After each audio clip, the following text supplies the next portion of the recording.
Bonsoir les amis et bienvenue pour un nouveau podcast discographie, cette fois-ci, consacré à un album des Rolling Stones, It's Only Rock and Roll, l'album, hein, donc pas que la chanson, bien que la chanson éponyme se trouve En deux. sur l'album et en trois, si je peux me permettre, non pas en deux comme sur la majorité des derniers concerts des Stones, c'était d'où la blague de mon compère. Bonsoir Benjamin.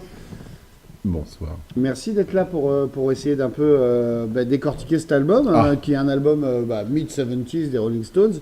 beaucoup à Euh, dire, beaucoup à dire. Beaucoup à dire, j'espère en tout cas.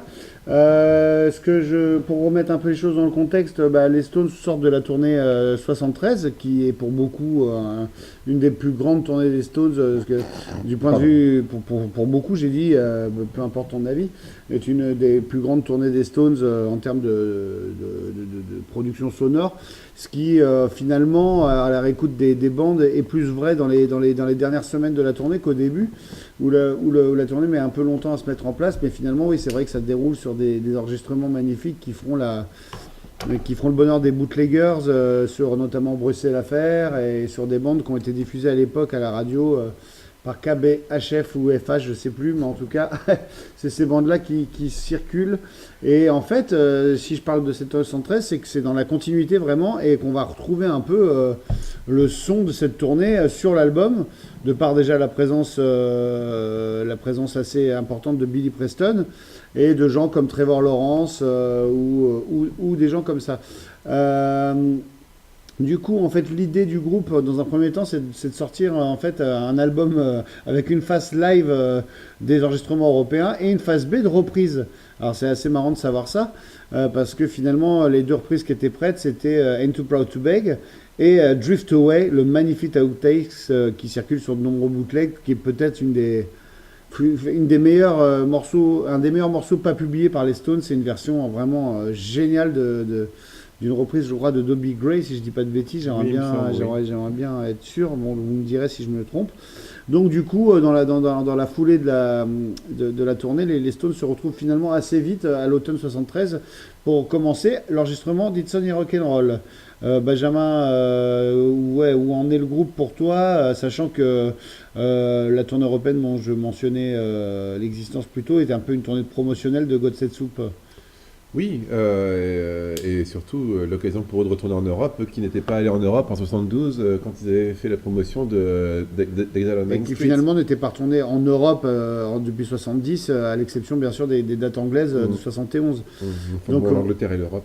oui, voilà, l'Angleterre et l'Europe, on peut en reparler. On en a parlé dans un super podcast sur les années 70. Là encore, la tournée européenne 73 se déroule dans des palais des sports et comme tu disais, des parcs d'exposition, hein, donc c'est encore un peu, ça n'a rien à voir pour les Stones, je pense, de tourner en Europe. Puis il y a le problème de passer les frontières, Voilà, surtout à l'époque. surtout à l'époque. Je crois que c'est peut-être l'époque où les Stones ont plus le nez dedans, si je peux me permettre, hein. D'autant plus que à cause de tout ce qui a pu se passer dans le sud de la France, Keith Richards est interdit de séjour en France parce qu'il est poursuivi pour détention et puis plus ou moins Oui, trafic il est aussi, plus hein. ou moins soupçonné de trafic de stupéfiants et puis en plus c'est à l'époque où la French Connection est vraiment sous la sellette et va être plus ou moins éradiquée aussi donc c'est d'ailleurs la raison pour laquelle ça les fans français ont eu une grande nostalgie du train RTL qui les amenait à Bruxelles, puisque les Stones ne pouvaient pas jouer en France en 73. Voilà, les Stones ne pouvaient pas jouer en France et pieds de nez des Rolling Stones à la justice, donc ils affrètent un train avec la complicité d'RTL. C'est un peu cocasse quand on y repense aujourd'hui. Enfin, Radio Luxembourg en même temps. Oui, oui, de Radio Luxembourg, RTL. Et du Non coup, mais le concert, oui, oui, tout à fait, j'ai bien compris. Et du coup, le concert de l'après-midi, comme on disait avant, l'afternoon show, sera exclusivement réservé aux fans français qui quitteront la salle vers 20h pour laisser place aux Belges pour le concert du soir. Donc tout ça, vous pouvez le retrouver sous multiples formes. Et c'est un concert vraiment pas à négliger parce qu'il présente vraiment le groupe à un espèce de sommet sonore par rapport à ce qu'il voulait produire dans les années 70, hein. C'est plus le même groupe que la tournée américaine. On est débarrassé malheureusement pour moi de Nicky Hopkins, et Bobby Keys d'ailleurs se fera virer littéralement pendant la tournée 73, hein, pour diverses raisons. notamment parce il a rempli une baignoire de Dom Pérignon et que là, franchement, c'était oui. Alors oui, bah, parce que Nous, on est en train d'enregistrer notre podcast en hommage d'ailleurs dans une baignoire de Dom Pérignon. d'où les petites bulles que vous entendez régulièrement. Voilà. Autre événement qui est important pendant la tournée, c'est la mort de Graham Parsons qui va bouleverser Keith Richards. Oui, il se prendra une double dose pour. Ouais, enfin, c'est assez, c'est assez important la façon dont on va apprendre le décès de Graham Parsons sur la tournée. Et donc c'est vraiment, surtout, on est en plein dedans, surtout Richards qui est vraiment en pleine dépendance à l'héroïne. Ce qui n'est pas nouveau, mais ce qui commence un peu à traîner. Là, il devient un peu un espèce de poids mort de plus en plus encombrant, quoi. Voilà, mais contrairement à ce qu'on pourrait penser, finalement, It's Only Rock'n'Roll, il va être assez présent pendant les sessions. Et c'est Mick Taylor de temps en temps qui s'absentera des sessions et pour laisser place à un Richards qui va être plus présent que finalement sur God Save Soup ou même parfois sur Sticky Fingers où il n'est pas là sur Sway et sur Moonlight Mile. Donc du coup, le groupe fait l'album à Munich. Hein. C'est la première fois qu'ils vont faire des sessions à Munich. De par le fait de toute façon qu'avec les taxes, etc., ils ne peuvent pas enregistrer en Angleterre et qu'ils calculent bien leurs coûts. Et oui, Benjamin, ça c'est un aspect non négligeable, toi qui est un fanatique de l'Angleterre. C'est un aspect des Stones qui non seulement t'agace un petit peu, mais surtout que les Anglais vont jamais leur pardonner vraiment. C'est plus ça, moi ça m'agace pas plus que ça, mais effectivement, ça va avoir une énorme importance sur la perception des Stones par le public anglais qui va voir en eux des à tort ou à raison des exilés fiscaux. Hein. Mais effectivement, voilà, cette espèce de des gens au-dessus de tout le monde. Et qui sont déconnectés du coup de leur public à cause de ça.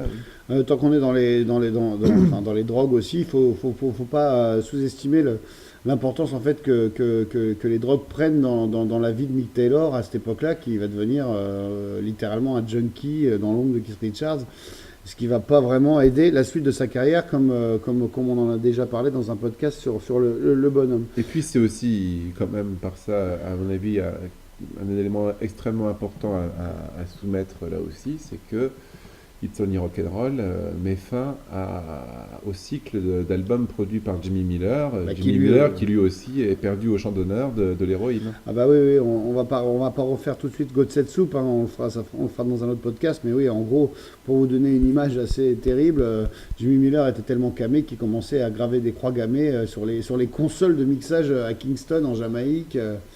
Donc c'est vraiment le groupe est pas en grande forme et Jagger essaye de faire tenir le tout. Donc passer l'idée de faire cet album live et une phase live et une phase de reprise, finalement les Stones se remettent au boulot un peu avec le groupe qui constituait la tournée européenne et vont finalement faire un album un peu classique. Et donc Jimmy Miller s'en va et pour la première fois depuis Satanic Majesties, du coup l'album va être produit par Jagger Richards sans l'aide de personne d'ailleurs. Oui, et là d'ailleurs on peut quand même mesurer de ce point de vue-là le professionnalisme et la maîtrise de l'environnement du studio dont Jagger Richards, qu'on le veuille ou non, font preuve sur It's Only Rock'n'Roll, une maîtrise qu'ils n'avaient absolument pas au milieu des années 60. Non, sur Satanic Majesties. Oui, ça c'est sûr. Ouais. Donc voilà, c'est aussi quand même un témoignage de la confiance prise depuis et évidemment de l'apport génial que l'expérience avec Jimmy Miller a pu avoir sur eux. Donc vraiment l'exemple le plus flagrant pour parler de continuité avec la tournée européenne 73, pour moi c'est dès le morceau d'ouverture. If You Can't Rock Me, c'est un peu la synthèse du son qu'avaient les Stones sur scène en tournée sur la tournée 73. Hein. Ça s'ouvre sur une intro magnifique avec une envolée de Taylor sur sa Les Paul magnifique. J'adore cette intro qui est très courte. And the band on stage in one of those nights. Je trouve que If You Can't Rock Me synthétise l'esprit, en fait, en tout cas le son qu'avaient les Stones sur scène. Et c'est un morceau que moi, auquel je tiens beaucoup, et je trouve qu'il lance vraiment l'album sur des bases hyper solides, avec un clavinet joué par Billy Preston derrière, un rock and roll mais teinté d'un son New Orleans. Si je peux m'exprimer ainsi, avec un passage un peu avec les percussions d'Olly Brown déjà qui ne fait pas encore partie du groupe. Mais tout ça, c'est des musiciens comme Steve Madaio et Trevor Lawrence qui seront piqués à Stevie Wonder qui faisait la première partie des Stones sur la tournée américaine 72. Donc If You Can't Rock Me, pour moi, c'est vraiment cette espèce de synthèse, et je trouve la production absolument brillante, et je trouve que là, il surpasse déjà God Set Soup, en tout cas en termes d'entrée en matière d'un album. Je veux dire, par rapport au pâle Dancing with Mr. D, qui est assez, pour moi, il y a un morceau très très faible et une espèce de pastiche de Sympathy for the Devil, enfin le côté Mr. D, est-ce que c'est Mr. Devil ou pas, enfin c'est une chanson qui tourne sur un riff tout le long, mais même je trouve que It's a Rock'n'Roll, la nouveauté c'est qu'il est hyper mieux enregistré que God Set Soup, peut-être parce qu'ils le font en Europe, je ne sais pas. Oui, dans des conditions moins chaotiques. De toute façon, oui, forcément, on sait ce que ça devait être le bazar, que ça devait être d'enregistrer en Jamaïque avec tous les aspects un peu, entre guillemets, mafieux, en tout cas mafieux, pas dans le terme vraiment de pure mafia, mais en tout cas de petits arrangements, etc. D'un côté, regarde, de gens avec des guns partout. Ouais. Paul arrive à faire un très bon album alors qu'il enregistre au Nigeria la même année, c'est ça qui est pas drôle. La même ambiance. Non, mais c'est une ambiance aussi. C'est une ambiance un peu dangereuse. Déjà d'aller en Jamaïque aujourd'hui, je sais pas si c'est l'endroit le plus safe du monde, mais alors imaginez ces grands voyages à l'autre bout du monde dans les années 70. Oui, quoi. Et puis surtout avec une fois de plus le poids de la drogue à gérer en permanence dès que les Stones se déplacent. Donc ça c'est un truc à mon avis important, et de toute façon à partir de ce moment-là ça va être quelques années où cette problématique-là, ça fait partie de tout ce que les Stones entreprennent de toute manière.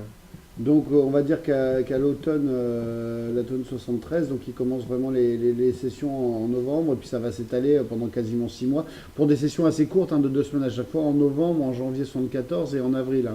Bien que quelques titres avaient déjà été bossés à la fin de l'année 72, avant la tournée australienne.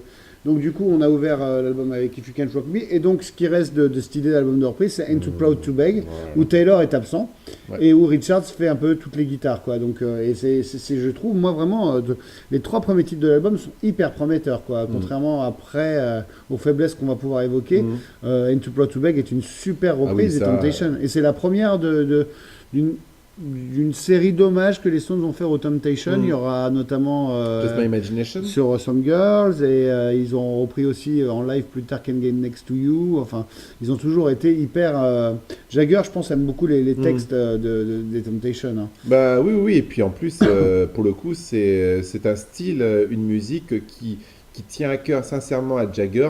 Contrairement, on a déjà pu en parler, country, à son côté à son côté en permanence second degré qu'il a pour la musique country. Il est beaucoup plus naturel en reprenant ça que des trucs plus blancs. Et du coup, ça. En plus, je trouve que pour le coup, on retrouve un peu cette espèce de super cover band qu'il y avait au début des années 60. Bah, bien sûr. Et c'est un super exemple de bonne cover réussie sur un album des Stones. De toute façon, ils resteront éternellement très doués pour ça. Donc du coup, Ain't Too Proud to Beg, fait la deuxième chanson. On passe à It's a Rock'n'Roll, qui est un cas un peu plus rigolo, si je puis m'exprimer ainsi. Ce serait enregistré en fait à Richmond chez Ron Wood, sans les Stones, avec Ronnie Wood à la 12 cordes, et avec Kenny Jones à la batterie, et un certain David Bowie qui serait dans les chœurs. Alors qu'est-ce qui reste? Est-ce qu'on entend encore David Bowie dans les chœurs? C'est un peu difficile à dire, quoi, mais... En tout cas, ce qu'on sait, c'est que Richards a effacé les guitares qui étaient présentes pour les réenregistrer après. Mais It's a Rock'n'Roll, finalement, est-ce qu'on peut dire que c'est... Enfin, est-ce que tu me trouves ça exagéré de dire que c'est un peu... on essaye de prendre un peu les ficelles de T-Rex parce que la prod me fait penser à Galil. Oui, non, il y a... Il y a de ça, non, c'est vrai qu'il y a beaucoup à dire. J'ai envie de dire à la fois en positif et en plus négatif, mais pas en négatif sur la forme, en négatif sur l'idée. Et quelque part, c'est l'espèce de confirmation de ce qu'on peut croire depuis God Set Soup que les Stones assument de faire tourner une formule Bah ouais. désormais. Ah bah, c'est exactement ça, il faut faire un album et on se réunit pas dans une baraque entre Mm. copains pour écrire des chansons, quoi. Mm. On se dit, il faut sortir l'album, donc Mm. on fait des séances de 2 semaines tous les 4 mois. Mm. C'est presque qu'on fait des albums par FedEx, quoi. Mm. Déjà, c'est le début de cette ère-là, hein. Bah, tout à fait. Et de toute façon, l'histoire de l'Angleterre, Mais etc. c'est l'expérience God Set Soup aussi qui fait ça, c'est que ça s'est tellement mal passé en Jamaïque, etc. Avec le déclin de Jimmy Miller, celui de Richards, que du coup, bon, bah, on est plus prudent et on convoque les musiciens pour 2 semaines uniquement pour essayer Mm. d'avancer sur le disque. Mais le Oui, disque a non, un prétexte à mm. peut-être Non, mais je pense faire que. du pognon, hein. Non, mais tout à fait. Non, mais ça, c'est un cas aussi. Mais je voulais aussi revenir au contexte de la chanson, etc. Quelque part, ça. Moi, j'y vois aussi un côté. Enfin, je suis peut-être naïf, mais j'y vois aussi un côté un petit peu touchant. euh, Parce que je pense qu'il y a une certaine souffrance, entre guillemets, de la part des Stones d'avoir ce statut d'exilés fiscaux, etc. Et je pense que c'était ces réunions chez Ron Wood, des choses C'est une assez, liberté pour eux, hein. bah, c'était assez plaisant pour eux de côtoyer leurs contemporains anglais, d'être. Ouais, en l'occurrence pour Jagger sur ce morceau-là, mais après, ça sera le cas pour Richard sur l'album Voilà. Solo de Ron Wood Voilà. qui aura lieu en Non, 74. mais T'as c'est ça. raison, ouais. C'est ça, T'as donc raison. j'y vois aussi cet effet-là. Doit y avoir une certaine souffrance dans le fait d'être contraint de cette manière-là, quoi. Et c'est donc le deuxième morceau composé par Jagger Richards sur l'album qui fait référence au groupe sur scène. Donc comme Voilà. quoi encore l'esprit de la Tout tournée à fait. 73 est présente. On a eu la tournée américaine 72, mais il ne faut pas oublier que les Stones font une tournée océanienne en janvier et février 73. Donc les Stones ont quand même passé pas mal de temps sur scène. Donc ils font beaucoup référence, enfin en tout cas dans ces 2 titres un peu rock, Mhm. ils font beaucoup référence à leur vie sur scène et à leur vie effectivement loin de la maison, quoi. T'as raison, hein. Oui, et puis en plus, c'est assez rigolo. Suicide right on stage, quoi. Ouais, et puis c'est assez rigolo parce que bon, cette première moitié des années 70 de manière globale, c'est quand même des années live, quoi, des années live où les choses, où les groupes live sont un peu sublimés. Et c'est rigolo parce que cette espèce d'expression, de métaphore et de sublimation, on va dire, du groupe en live sur scène. C'est aussi des choses qu'on va retrouver, par exemple, chez Paul McCartney, Ouais. quelques années plus tard, même 6 mois plus tard, Ah ouais, quand sur Venus and Mars, il va faire la chanson exactement. Rock Show. Ouais, exactement. Mais c'est ça, c'est qu'on est déjà malheureusement dans une époque pour les Stones où l'album n'est plus que prétexte à faire une autre Bien sûr. tournée, quoi. Bien sûr. Même si la tournée It's in Our Canal quelque part ne fera pas l'objet d'une tournée, c'est plutôt Made in the Shade qui fera l'objet Oui. de la première tournée des Stones où il Oui, n'y a mais pas enfin, vraiment bon, d'album à vendre, même ils si ont c'est oui, ils ont un problème petit peu- technique il y a un qui, petit pépin dont on qui reviendra un se peu produit. un peu à cheval. Mais bon, je pense aussi tout bêtement que c'était la scène qui leur permettait de vraiment gagner beaucoup de sous parce qu'à mon avis, même si leurs albums, quand ils sortent, sont numéro 1, en termes de volume, ils commencent à de moins en moins se vendre. Ça, c'est vrai. C'est d'ailleurs, je pense que It's Only Rock'n'Roll est le premier album des Stones depuis Big Ass Banquet qui n'est pas numéro 1 en Angleterre. Ouais. Donc ça en dit long. Même God Set Soup, je pense porté par le succès d'un nouveau public, d'Engie, etc., avait réussi à quand même être numéro 1 en Angleterre. Moi, j'adore la version It's Only Rock'n'Roll en studio. Je trouve que c'est une super chanson. C'est J'adore vrai. la production, etc. C'est vrai. J'adore les guitares sèches. Mais ce qui me pose problème en fait dans cette chanson, c'est qu'ils vont le porter comme un fardeau jusqu'à encore aujourd'hui.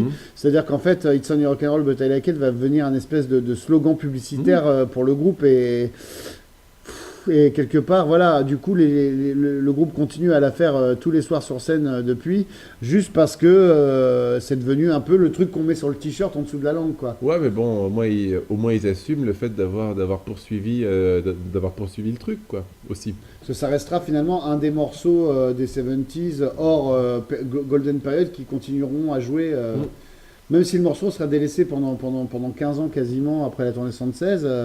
ils vont pas pouvoir s'en défaire vraiment de cette espèce de I know it's an rock'n'roll but I like it, quoi. Enfin, c'est ce côté slogan Pepsi qui me gêne. Ouais, bah, peut-être, mais enfin, D'un ouais. côté, c'est un super refrain, hein, C'est un super refrain et puis bon, en plus peut-être que c'est aussi tout simplement le plaisir de Keith Richards de jouer un truc à la Chuck Berry parce que les Oui, versions parce que les Stones jouent euh, plus de Chuck Berry, donc voilà et en plus les versions live sont quand même encore plus Chuck Berry style ah oui, mais c'est ça que le la problème. version. Bah, d'ailleurs, et c'est un truc très important, c'est que la chanson en studio est en mi, presque basée Oui. sur une guitare acoustique, alors que les Stones le jouent en si Mm. dès la tournée 89. Mm. D'ailleurs, l'arrangement restera le même, sauf que le tempo sera divisé par 1000.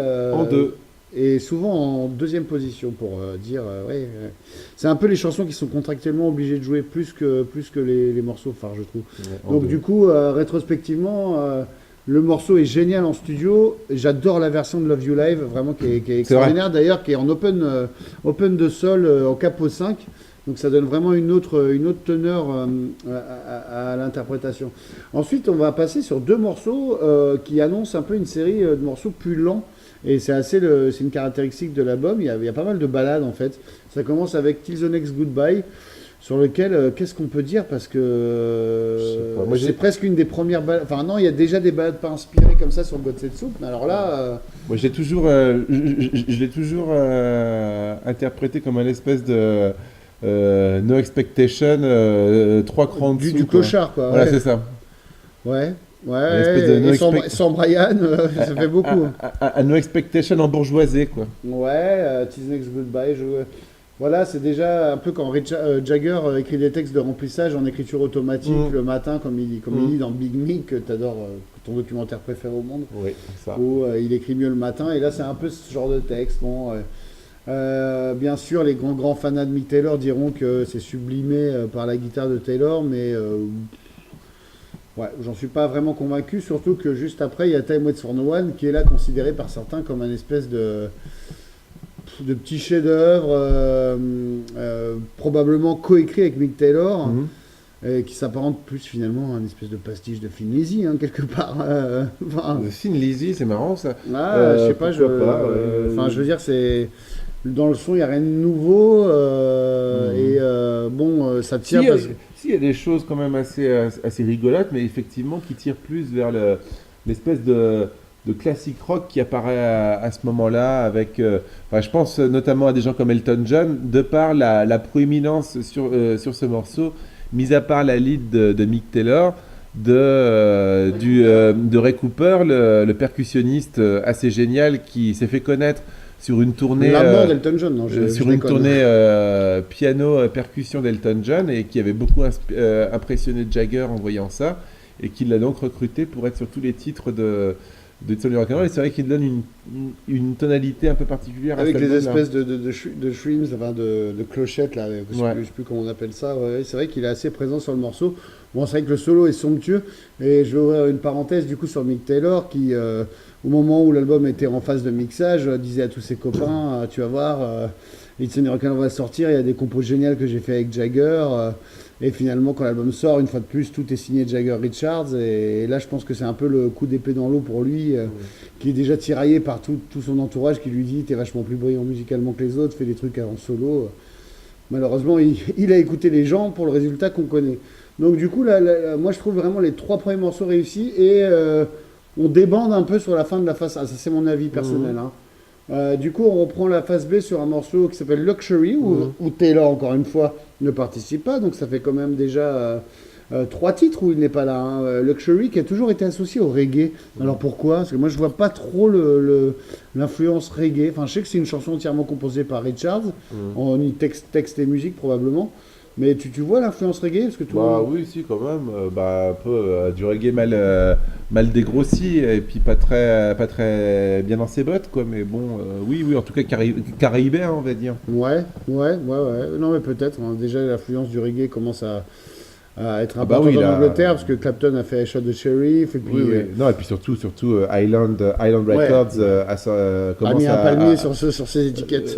commence à vraiment être un label important et là c'est un vrai phénomène de société, tout ce qui est la découverte de Peter Tosh et Bob Marley, Et oui. d'un côté, c'est la première incursion un peu caraïbienne, comme tu as dit, je sais plus, des Caribéenne. Caraïbes dans l'histoire de la discographie des Stones, hein.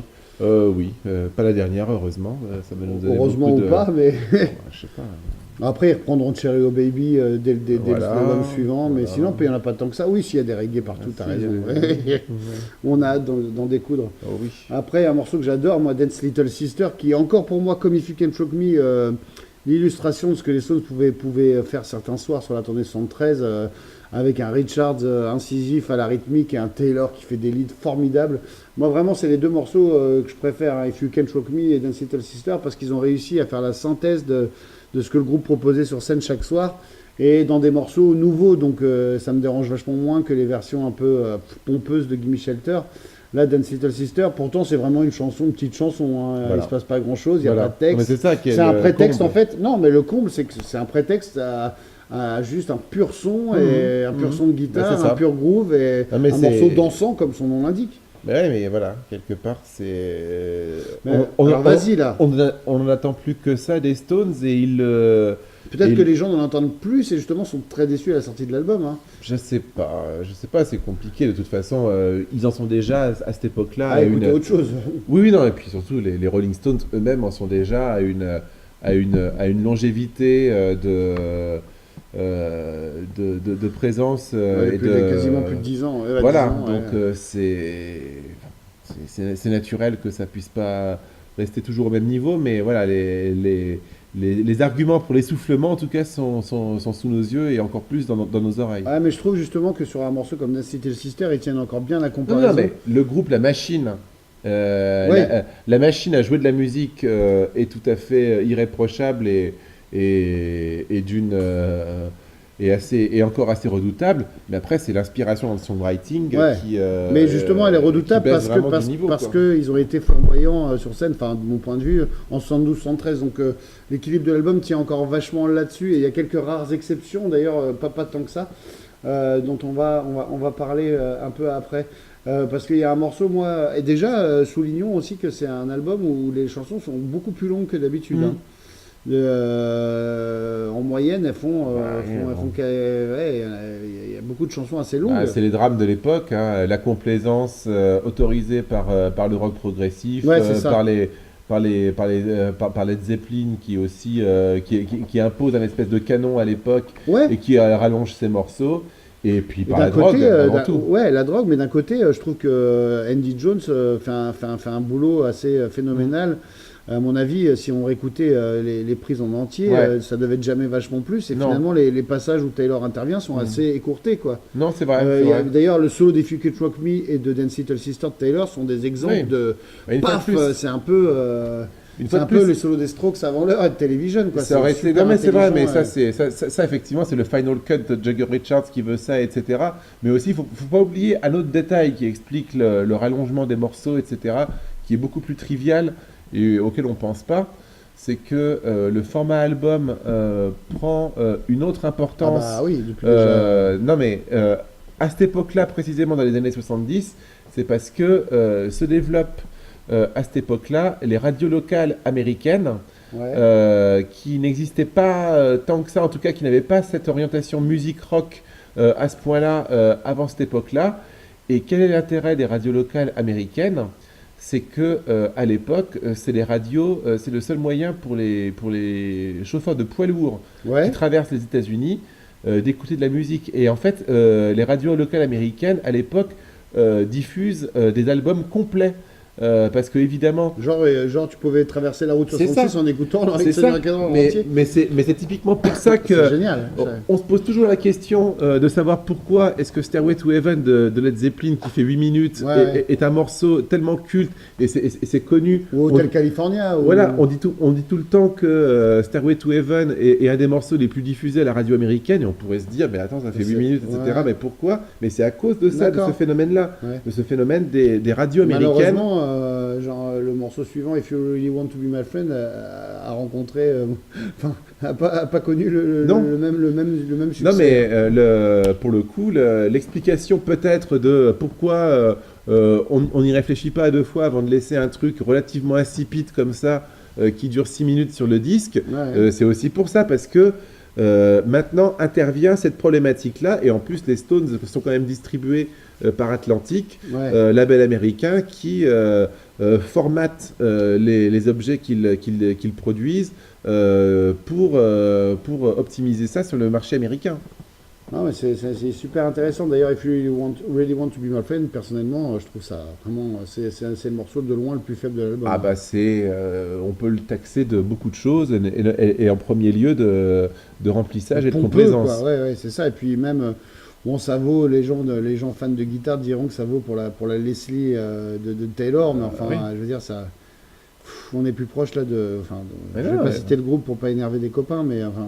Non, mais On est vraiment dans un format ouais, enfin, je trouve ça trop long et je trouve vraiment que c'est du oui, oui. remplissage. Non, mais a posteriori, on peut en penser que ça. Mais- Mais de la même manière, n'oublions pas que nous sommes à l'époque où les gens rachètent aussi du matériel hi-fi, ce qu'on dit toujours, c'est que le test absolu, le test absolu, c'est quand Dark Side of the Moon Ouais, sort, ouais. et on estime que Dark Side of the Moon de Pink Floyd, c'est le test absolu pour tester une bonne chaîne hi-fi. Oui, comme Dire Straits sera le bon modèle pour tester les CD À l'époque des CD. Ouais, ouais, c'est Et ça. ben là, on est aussi là-dedans, quoi. C'est vrai que le son est assez clair, Voilà. dynamique et tranchant, hein. Même si par moment, on pourrait trouver la production un peu brouillonne, parce qu'il y a beaucoup de choses. Il y a des percus, il y a des claviers, il y a des doubles basses formidables jouées par Taylor. Je reviens sur If You Can't Rock Me, mais à la fin, si vous écoutez bien, il y a une espèce de solo de basse discret qui est vraiment fabuleux. Pour moi, le seul morceau qui pourrait être sur Exile, c'est le morceau d'après, c'est Short and Ah, Curly. j'ai toujours eu beaucoup de tendresse. Je trouve que là, les Stones redeviennent presque. Ouais, je trouve que le texte est bien, je trouve Ouais. que c'est Jagger sincère. La présence de Ian Stewart n'est Bien sûrement sûr. pas étrangère à Bien cette sûr. atmosphère. Et la mélodie est superbe, quoi. ouais. C'est vachement bien écrit. Et puis Taylor est formidable là-dessus. Il joue une slide hyper tranchante, superbe. Et là, presque, on est dans les Stones de Between the Buttons, d'Exile, juste pour 2 minutes 43, parce C'est ça. que c'est le morceau le plus court du disque, qui va se terminer par la première incursion disco-funk des Stones, quoi. Ah oui, bah, qui leur sera pas reproché à l'époque, d'ailleurs. Bah, en Alors plus, que- on est à l'époque de Shaft et tout ça, Ouais, quoi. ouais, Donc c'est ça. là, ça sent vraiment ça, quoi. Ouais, et donc Fingerprint File qui finit le morceau, qui finit l'album et la seconde face, avec Mick Taylor qui est à la basse et Richards qui fait toutes les guitares à la wah-wah, etc. Et... Ouais, bah c'est carrément ça, t'as raison de parler de Shaft, j'avais jamais fait le rapport, c'est exactement ça. Ah on oui, dirait oui, que c'est la grande époque. Bah, la même année sort Diamond Dogs de David Bowie, où il y a 1984 qui lui aussi témoigne de la fascination pour toute la funk musique de la Blaxploitation et puis, évidemment Shaft, Et quoi. puis la Nouvelle-Orléans pointe son nez, les Meters, etc. déjà, et je sais que Richards et tout est vachement sensible à ça. Tu parles de Diamond Dogs, du coup ça me fait penser à la cover de l'album. Keep It Art, c'est pas les pires pochettes qui ont jamais existé. Enfin, Bah, en tout pour mon cas, goût. À moi, je trouve ça terrible. en tout cas, Diamond Dogs, je la sauverai un petit peu parce que. Ah ouais, parce que c'est Bowie, ouais. Elle a ce côté... non, parce qu'elle a ce côté, parce que justement, je trouve C'est qu'il- novateur. Ouais. Non, c'est assez intéressant de faire la comparaison parce que je trouve qu'il réussit, enfin, à mon goût en tout cas, à imposer une image iconique pour Bowie, etc. Ce que je trouve complètement foiré Ah ben. sur It's Only Mais Rock'n'Roll. tu sais que c'est une espèce de pastiche de photos du nazisme où en fait tout le monde derrière a le bras tendu en fait. Ouais. Toutes les femmes derrière Oui, mais de toute façon, font le il salut était- nazi quoi. Il était obsédé par ça concernant les Stones, apparemment. Et la pochette d'un orange un peu dégueulis renard est vraiment raté, je trouve. Je veux pas faire un podcast pour dire que Guy Perlard était un incompétent, mais en tout cas, permettez-moi de donner mon point de vue personnel. Je trouve que son esthétique n'est pas à mon goût, quoi. Voilà. Oh. Et Fingerprint Fight, donc pour finir, qui finit un peu dans une espèce d'ambiance minimaliste avec juste la basse et Jagger qui chuchote Good night, sleep tight. Moi j'aime bien ce Ah, morceau. moi aussi, beaucoup. J'aime bien Énormément. ce morceau et finalement voilà, on arrive à fin d'album. On va juste évoquer quand même donc It's Only Rock'n'Roll est sorti en single et pour la première fois il y a une inédit en face B qui sera découverte sur le 45 tours vinyle de l'époque et puis qui sera ressortie sur Rarities dans les années 2000 qui s'appelle Through the Lonely Night, qui apporte pas grand chose, qui est un peu if you really want to be my friend numéro 37 quoi. Enfin non, enfin, qu'est-ce que t'en penses, qui vaut pour peut-être la présence de Jimmy Page justement. Ah oui, tu vois, tu me l'apprends. Apparemment, il serait à l'acoustique il jouerait. Ça serait donc sa première apparition sur un album des Stones avant One Hit to the Body, quoi. S'il n'y en a pas une troisième que j'oublie. Bah si, parce qu'apparemment il était sur des sessions Andrew Oldham qui sont sur Metamorphosis. Ouais, enfin du coup c'est pas les Stones qui jouent, mais oui, il jouerait sur Out of Time, la version Ouais. orchestrée pour Chris Farlowe. Pour Chris Farlowe, ouais. Exactement. Donc du coup, voilà, et l'album finalement, bon, à part la chanson éponyme, pour dire éponyme à chaque podcast, C'est pas Jigsaw Puzzle. ouais, c'est ça. Va être assez sous-représenté sur scène, hein, vu qu'il n'y a pas de tournée immédiate. L'année d'après, il tourne en 75. Et il joue quand même donc ses trois premiers titres, If You Can't Rock Me, Ain't Too Proud to Beg et It's Only Rock'n'Roll. Dance Little et Luxury feront les premières dates et seront vite laissés de côté. Mais alors récemment, je veux dire... Et Fingerprint File aussi a joué. Et Fingerprint File, il est né en 75, qui marquera d'ailleurs la première apparition de Jagger à la guitare électrique sur scène. Ouais. C'est la première fois que Jagger, sur la tournée uniquement 75, hein, ça ne sera pas rejoué sur la tournée européenne. Parce qu'il y aura Black and Blue qui sera sorti qui sera sorti l'intervalle. Ouais. Mais sinon, franchement, If You Can't Rock Me a été joué sur le Leaks Tour. Ah oui, on l'a vu ensemble. Ah bah oui, on l'a vu ensemble. On s'est rencontrés avec un If You Can't Rock Me en 3 et Ronnie Wood, qui est un de mes guitaristes préférés, mais qui est un des plus mauvais joueurs de wah-wah qu'on connaisse. Donc du coup, le résultat a jamais été convaincant, hein, entre nous. C'est génial qu'ils aient pu la jouer parce que ça nous fait sourire d'entendre des morceaux un peu plus rares, ce qui est pas souvent le cas avec les Stones. C'est vrai, malheureusement. Mais du coup, ouais, si Luxury, Dance Little Sisters sont rejoués au Mocambo dans l'optique du live Love You Live. Mais sinon, Time Waits for No One sera jamais joué. Short and Curly's jamais non plus. Par contre, d'après ce qu'on m'a dit, Till the Next Goodbye aurait été répété. Ouais, moi j'ai entendu Till the Next Goodbye de l'extérieur à Bondy en 2014, si mes souvenirs sont beaux. J'ai même entendu une version où il n'y avait pas Keith Richards présent en studio et où on avait une version des Rolling Stones totalement inédite et qui a eu lieu ce jour-là, à ma connaissance. C'est une version sans Richards avec Taylor et Wood à la guitare et Wood assurant le rôle rythmique de Richards. C'était une journée à marquer d'une pierre blanche. Donc au niveau des ventes, on en a un petit peu parlé. Hein, bon, c'est pas un échec, quoi, mais c'est plus numéro 1 en Angleterre. Donc symboliquement, je me demande si God Save Soup n'est pas le dernier album numéro 1 en Angleterre. Peut-être que je sais pas, sur les ventes. Some Girls, je sais pas. Peut-être que Some Girls est un immense succès aux États-Unis, ça c'est sûr. Et d'ailleurs, It's Only Rock'n'Roll est numéro 1 aux États-Unis. Mais en Angleterre, voilà, il marche pas très bien, mais aux States, ça marche super bien. Qu'est-ce qu'on a on a oublié de dire pas grand-chose. Hein. On a parlé de Nicky Hopkins, qui est encore là, hein. Même s'il est plus sur les tournées, il continue un peu de faire son apparition ici et là, notamment sur Till the Next Goodbye, hein, où il y a une belle partie de piano. C'est ça, je pense. Le seul intérêt. Oui, et puis et puis sur If You Want to Be My Friend. Peut-être ça aussi qui rappelle autant No Expectation.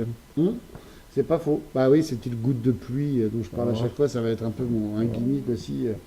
Non, mais sinon voilà. Et puis bon, ça marque aussi les dernières sessions avec Taylor, quoi, qui va claquer la porte. Bien sûr. Je sais plus quand l'album sort. Je dirais qu'il sort à la louche. Je sais pas, en l'automne, en 74. En octobre, de toute façon, c'est plus ou moins à une fête du Nouvel An que Jagger propose à Ron Wood. Voilà, c'est ça, une fête organisée par Robert Stigwood, que Taylor claquera à la porte. Peut-être que ça nous fera une belle introduction à un podcast futur Black and Blue. Qui aura forcément lieu. Oui, qui aura forcément lieu. Et qui si on n'est pas censuré d'ici là. Ouais, non, mais non, je pense pas. Parce que je suis sûr qu'on dit des choses qui dérangent. Après tout, dans les années 70, c'est quand même pas leur plus. Enfin, ça tient encore la route, hein, l'album, non? Ah bah tout à fait. Hein. Moi j'ai beaucoup de tendresse pour ce disque. Ouais. C'est un disque très chaleureux. On est tous les deux d'accord pour dire qu'on le préfère à God Save Soup? Ah oui. Ouais, moi aussi. Ah oui, parce que c'est un album qui, malgré ses faiblesses, se laisse vraiment écouter, etc. Où il n'y a pas, je sais pas, où il y a moins de. Je trouve que c'est mieux enregistré aussi. C'est moins irritant. C'est mieux enregistré, mais c'est moins bien enregistré que Black and Blue. Enfin bon, après ça c'est une autre. Oui. Même si les compositions seront peut-être meilleures sur Some Girls. Oui. Enfin, finalement ils sortent assez peu d'albums dans les années 70, enfin un par an, et après ça se raréfie, donc. Du coup, on est quand même sur du très bons albums, bon, arrangés à côté des bons albums de Rod Stewart et d'Elton John, malheureusement, Voilà, plus c'est que ça. de Bob Dylan Non, non, mais voilà, on en est là. et des Beatles ou. On en est, bah oui, enfin bon, Ouais. faut comparer ce qui est comparable en termes d'époque, je veux dire. Ouais, non, mais t'as raison. Les Beatles, je suis sûr que si, je suis pas sûr qu'ils auraient sorti des chefs-d'œuvre en 74, 75, donc bon, En voilà. tout cas, ouais, non, c'est vrai. En tout cas, on vous embrasse une fois de plus. Tu nous feras une petite playlist. Non, mais Peut-être que tu nous mettras des extraits justement pour ridiculiser Taylor de ce qu'il a fait avec Jack Bruce après. ah bah, ou- si Monsieur Spotify est généreux Ouais, à ce niveau-là, je pourrais, oui. Sinon, n'hésitez pas à vous renseigner par vous-même. Après tout, à nous ne sommes qu'une porte d'entrée. Et Où c'est ça? une vision restrictive, mais en tout cas pleine d'amour. Et on s'appelle ni Ray ni Jim. Voilà. Ouais. Très bien, je laisse là-dessus. Je vous embrasse. Ciao.